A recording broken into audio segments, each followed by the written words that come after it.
معجزہ پیغمبر کا فعل نہیں ہوتا، معجزہ اللہ کا فعل ہوتا ہے۔ اپنی مرضی سے معجزہ نہیں دکھا سکتا پیغمبر، اسی طرح ولی بھی اپنی مرضی سے کرامت نہیں دکھا سکتا، وہ بن جاتی ہے کرامت۔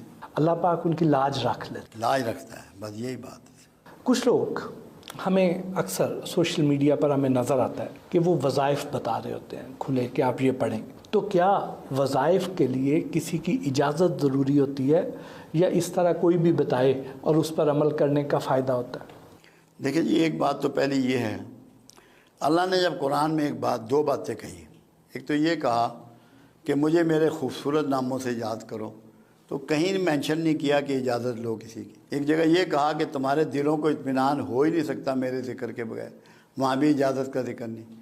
اجازت تو یہ ہم لوگوں نے گھڑی تاکہ ہمارے پاس آئے گا، اجازت لے گا، کچھ نہ کوئی مال لے کے آئے گا یا کوئی دے کے جائے گا، تو یہ اجازت تو ہے وہاں سے۔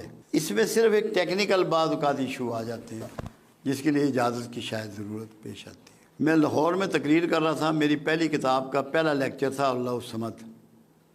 ایک ڈاکٹر صاحب تھے، انہوں نے پی ایچ ڈی کیا ہوا تھا ہسٹری میں، انہوں نے یہ سوال مجھ سے کیا۔ میں نے ڈاکٹر صاحب سے پوچھا، میں نے کہا آپ کیا ذکر کرتے ہیں؟ کہتے ہیں اللہ ہو کا۔ میں نے کہا گول کیا ہے؟ کہ بیٹیوں کی شادی ہو جائے۔